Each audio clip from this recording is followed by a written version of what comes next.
Hi Capricorn, welcome. So tingnan natin kung ano yung mensahe sa'yo Capricorn.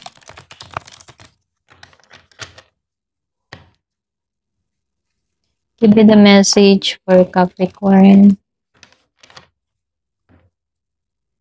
Anong gustong sabihin sa'yo ng baraha? Ayan. Start na tayo. Thank you nga po pala sa mga nagsusubscribe, sa mga bumabalik. Maraming pong salamat. Start na tayo. Ano yung mensahe para kay Capricorn? So, lumabas tong Knave of Swords and the Tower. Naka-reverse siya.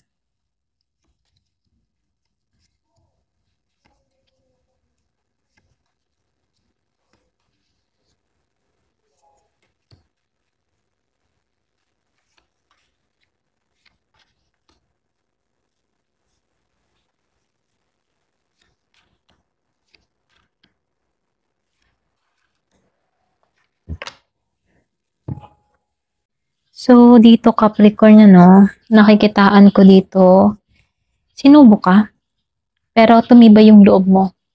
At doon din ikaw kumapit sa pananampalataya mo. May nangyari dito na betrayal, pagkabigo, pwede ring trauma, na nagbigay ng matinding marka. Pero ngayon, unti-unting pinapalaya mo yung sarili mo, okay? So, may mga bagay na akala mo ba ay tapos na, pero babalik sa isipan mo ngayon, para i-let go na to ng tuluyan, okay? Yung bang tipong para kang phoenix, nasunog, pero muling nabubuhay sa sarili mong apoy. Ganon, okay? Muli kang bumaon mula sa alikabok, okay? So, dito dahil lumabas ang Knave of Swords, Ten of the Tower, Five of Cups, and the Seven of Pentacles. So, nakikitaan ko dito merong nagsisi or disappointment na bumalik, okay? Maaring may nasabi or nagawa sa'yo na nagdulot ng distansya o pagkasira ng tiwala, okay? Pwedeng isang tao, pwedeng malapit din sa'yo, pwedeng kakilala mo na nagbigay sa'yo ng pag-alinlangan, or pwede rin ikaw nag-alinlangan kasi isang tao. So, nakikitaan ko dito yung distance, So, dito, dahil lumabas din tong Knave of Swords reverse, may babala. Kumbaga, meron ditong babala kasi meron ditong maling impormasyon o chismis.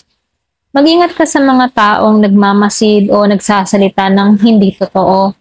So, dito dahil lumabas ang The Tower reverse, sinasabi dito na iwasan mo yung mga pinakamasakit na parte ng unos, okay? Ngayon, panahon na para maghilom at i-accept na, i-accept na hindi na magbabalik pa sa dati. Ganon, okay? So, dito, pinakapayo sa'yo ng card. Huwag mong ipilit na ayusin yung mga taong ayaw magbago, okay? Ang kailangan mo dito ay kapayapaan at hindi yung validation ng iba, okay? So, dito, dahil lumabas ang Seven of Pentacles and the Star reverse, then sinabayan siya ng the Ten of Pentacles upright dito. Nangangahulugan ito, matagal ka nang nagpapasensya or naghihintay dito, Pero ganun pa man, merong isang bagay na career, goal, o relasyon na parang nawalan ka minsan ng pag-asa about dito, okay? Pero dito, sinasabihan ka ng card, na meron ditong bunga na malapit mo nang makita.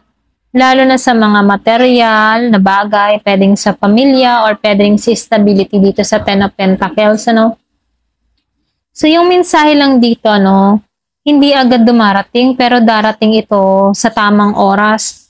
Huwag mong hayaang malungkot ka, okay? Kumbaga, manampalataya ka lamang dito, okay? So, lumabas yung Nine of Swords dito, Six of Swords dito, and the High Priestess dito, So, nagpapakita ito ng kombinasyon ng mental, healing, at spiritual awakening, So, dito, matagal mo nang dinadala sa isip mo yung bigat ng nakaraan dito sa Nine of Swords. Pero ngayon, nagsisimula ka ng lumipat patungo dito sa tahimik, dito sa Six of Swords. So, yung the High Priestess dito, ito yung nagsasabing makinig ka sa iyong higher self, okay? So, meron kang mga panaginip or pwede ring synchronicities or intuitive sign, na mapapansin. Kumbaga, ito yung patunay na ginagabayan ka ni universe kahit meron ka mga pinagdadaanan sa buhay, okay? So, yung payo lang sa'yo ng card dito, sundin mo yung kutob mo. Hindi mo kailangang ipaliwanag yung lahat, okay? Minsan, sapat na alam mo lang yung tama at yung direksyong tinatahak mo, okay? So, dahil lumabas dito yung the Wheel of Fortune, and the Eight of Wands dito, and the Ten of Swords dito, so ito yung nagsasabi na ito yung turning point ng spread na yung Wheel Fortune ay nagtatakda ng biglaang pagbabago. Okay? So, posibleng good news or pwedeng big break, pwedeng karmic turn around. Okay? So, dito sa Eight of Wands, nakikitaan ko dito yung bang mabilis na enerhiya ng communication, movement, or opportunity na paparating. Okay? So, dito dahil lumabas ang Ten of Swords, upright, ito yung tanda ng ending na matagal na mong kailangan na tanggapin, okay? So, sa dulo ng lahat, nakikitaan ko dito yung bagong cycle na magbubukas. So, yung pinakamensahe lang sa'yo dito, tapos na yung pinakamabigat na yugto.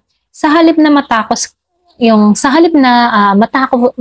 ayan, pasensya na, utal ako, matakot ka sa mga pagwawakas, yakapin mo ito bilang simula ng paglaya mo sa mga naranasan mo. Okay? Kumbaga, ito yung simula ng mas malayang yugto. Kumbaga, So, dito, dahil lumabas ang The Devil Reverse, nakikitaan ko dito yung pinakamagandang wakas kasi naka-reverse na siya yung devil, So, ito yung reading na senyales ng pagpapalaya sa control, sa toxicity, or pwede rin sa attachment, maaring matagal mo nang pinipilit ang isang bagay kahit nakakasakal na, okay?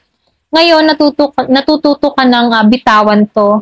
So, yung payo sa'yo ng card, huwag mong hayaang ibalik ka sa dating pattern tungkol sa, huwag mong hayaan na ibalik ka sa dating pattern ng takot or guilt, okay?